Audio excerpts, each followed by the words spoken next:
ரொம்ப நான் கஷ்டப்பட்டுருக்கிறேன். உண்மையாக பார்த்தீங்கன்னா எங்கள் சொந்த பந்தங்கள்லாம் நிறைய பேர் வந்து பார்த்திங்கன்னா அப்படின்ற அளவுக்கு தான் என்னை வெறுத்து தள்ளினாங்க. ஆனால் இன்றைக்கி பார்த்தீங்கன்னா எல்லாருமே வந்து என்னை அரவணைக்க அளவுக்கு இருக்கிறாங்க.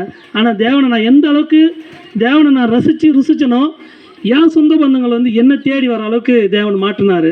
இன்றைக்கி நான் வந்து எதுவுமே இல்லாமல் வெறுமையாக உட்காந்து இந்த காலத்து போய்கிட்டு இன்றைக்கி எனக்கு அதிகமான ரெட்டத்தனையான பணத்த அளவுக்கு தேவன் என்னை வந்து மாற்றி போட்டிருக்கிறாரு.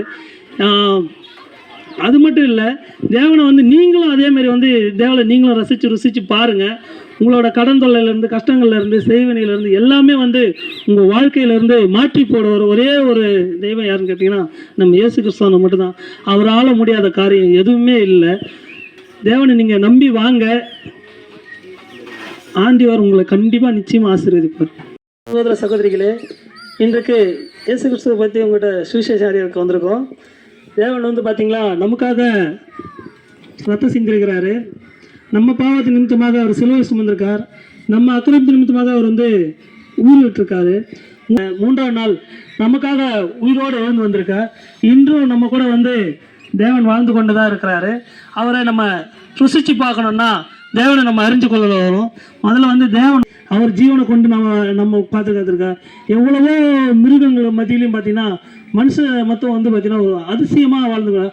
அவரை மாதிரியே அவரோட சாயலில் தான் வந்து மனுஷனை படைச்சிருக்கிறாரு.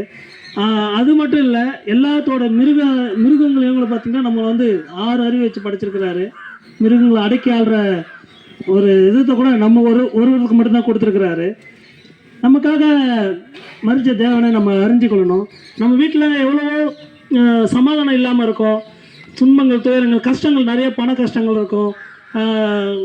எவ்வளவோ கஷ்டங்கள் மத்தியிலையும் வந்து தேவனை நம்ம அறிஞ்சு கொண்டு வந்துட்டோம்னா தேவன் நம்மளை மாற்றுவார்.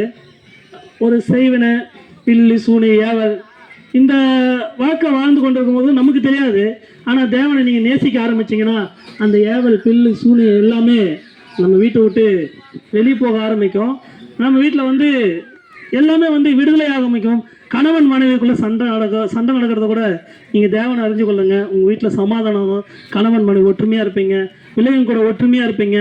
ஒருத்தருக்கு கஷ்டம் கூட பனியை போல் விலகி போகுமா.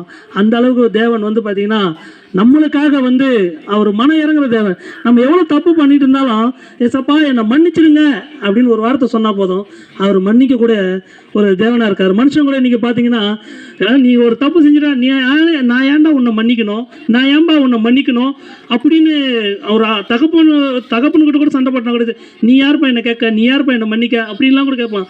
ஆனால் தேவன் அப்படி கிடையாது. என்னை மன்னிச்சிருங்க ஏசப்பா அப்படின்னு சொன்னால் நான் உடனே உன்னை மன்னிக்கிறேன், நான் உடனே நீ பண்ண பாவத்தை எல்லாத்தையும் நான் ஒன்று மன்னிக்கிறேன் அப்படின்ற ஒரு அளவுக்கு ஒரு அன்பான ஒரு தேவன் யாருன்னு கேட்டீங்கன்னா நம்ம இயேசு கிறிஸ்து ஒருவர் மட்டும்தான். அவரோட அன்பை வந்து ருசித்து பார்த்த ஒரு லைஃப்பில் நான் சொல்கிறேன். அவரோட அன்பு ரொம்ப இனிமையானது. தேனோட வந்து இனிமையாக இருக்குன்னா அவரோட அன்பு தான்.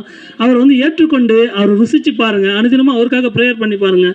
ஒரு நாள் நீங்கள் ப்ரேயர் பண்ணுங்கள், தினமும் தோறும் நீங்கள் ப்ரேயர் பண்ணுங்கள். உங்களோட குடும்பத்தில் இருக்கிற கஷ்டங்கள் எல்லாம் கண்டிப்பாக சொல்கிற குடும்பத்தோட கஷ்டங்கள் எல்லாமே விலைக்கு போகும்.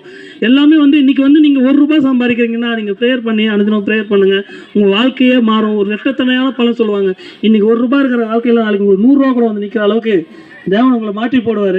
உங்களை வந்து யார் துட்சமாக நினைப்பாங்க, சி இவங்களாம் ஒரு குடும்பமா, இவங்கெல்லாம் போய் நிற்கணுமானா. ஆனால் அந்த தேவனை நீங்கள் ருசித்து பாருங்கள். உண்மையாக சொல்கிறேன், ஐயோ இப்படியாப்பட்ட குடும்பம் இப்படி ஆயிடுச்சா அப்படின்னு உங்களை பார்த்து ஆச்சரியப்படுற அளவுக்கு தான் தேவன் மாற்றுவார். என் லைஃப்லாம் வந்து பார்த்தீங்கன்னா இந்த அளவுக்கு நான் ரொம்ப கஷ்டப்பட்டுருக்கிறேன். இந்த ஊரில் நான் இருந்ததில்லை, ரொம்ப நான் கஷ்டப்பட்டுருக்கிறேன். உண்மையாக பார்த்தீங்கன்னா எங்கள் சொந்த பந்தங்கள்லாம் நிறைய பேர் வந்து பார்த்திங்கன்னா அப்படின்ற அளவுக்கு தான் என்னை வெறுத்து தள்ளினாங்க. ஆனால் இன்றைக்கி பார்த்தீங்கன்னா எல்லாருமே வந்து என்னை அரவணைக்க அளவுக்கு இருக்கிறாங்க.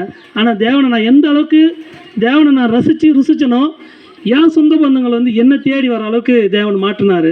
இன்றைக்கி நான் வந்து எதுவுமே இல்லாமல் வெறுமையாக உட்காந்து இந்த காலத்து போய்கிட்டு இன்றைக்கி எனக்கு அதிகமான ரெட்டத்தனையான பணத்த அளவுக்கு தேவன் என்னை வந்து மாற்றி போட்டிருக்கிறாரு. அது மட்டும் இல்லை, தேவனை வந்து நீங்களும் அதேமாரி வந்து தேவனை நீங்களும் ருசித்து பாருங்கள்.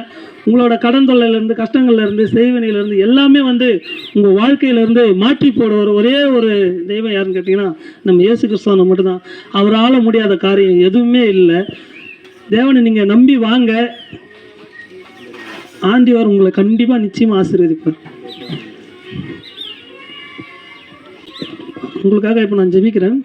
பரலோகத்தில் இருக்க எங்கள் பரமபிதாவே, இந்த ஆசீர்வதிக்கப்பட்ட இந்த மாலை வேலை உங்கள் கரங்களை ஒப்பு கொடுக்குற ஆண்டவரே. அப்பா, எங்களை நோக்கி நீர் பாரும் ஆண்டவரே. அப்பா, இந்த சத்தங்கள் எங்கெங்கே கேட்டுறதோ, இந்த ஒளி எங்கெங்கே கேட்டுச்சோ ஆண்டவரே, அவங்க எல்லாரும் நீங்கள் ரட்சிப்புக்குள்ளே கொண்டு வரணும் சாமி.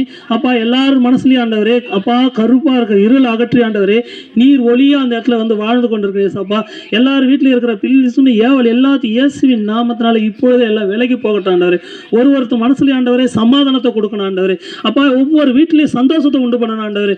அப்பா, கஷ்டங்கள் இல்லாதபடி பாதுகாத்துக் கொள்ளுவாண்டவர். அப்பா, ஒவ்வொரு வீட்லேயும் ஆண்டவர் தானியங்கள் நிரம்பி வழிபட்டிருக்கணும் ஆண்டவர். குறைவில்லா தானியங்களா நீர் பார்த்துக்கொள்ள நேசாப்பா. ஒவ்வொரு நோக்கி பாருங்க, ஒவ்வொருத்தையும் ஆசீர்வதிங்க. உங்க ரத்தம் சிந்தன ரத்தம் வீண் போகாதபடிக்கு ஆண்டவரே.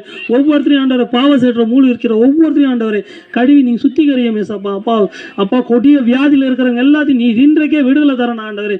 அப்பா, போதை வஸ்துக்கள் அடிமையா இருக்கிறவங்களுக்கு இன்று நீ விடுதலை தரேன் ஏசாப்பா. அப்பா, இந்த தெருவில் எல்லாரும் ரட்சிப்புகளை கொண்டு வரணும் சாமி. அப்பா, இந்த இடத்துல ஆண்டவர் எல்லாரும் ரட்சிப்புகள் கொண்டு எல்லாம் சமாதான சந்தோஷத்தோட இந்த இடத்துல வாழும்படி ஆண்டவரே, எல்லாம் ஒரு மனம் மட்டும் கூடி வாழ்றபடியா நீங்க மாற்றி போடணும் ஏசாப்பா. அப்பா, எல்லா வன்கொன் பொறாமைகள் எல்லாத்தையும் இயேசுவின் நாமத்தினால இன்றோடு அகற்றி போடணும் ஏசாப்பா. எல்லாருக்கும் சமாதான சந்தோஷம் உண்டாகட்டும். அப்பா, குடும்பம் செழித்து வரட்டும் ஆண்டவரே. இயேசுவின் நாமத்தினால ஜெபங்க நல்ல பிதாவே, ஆமென்.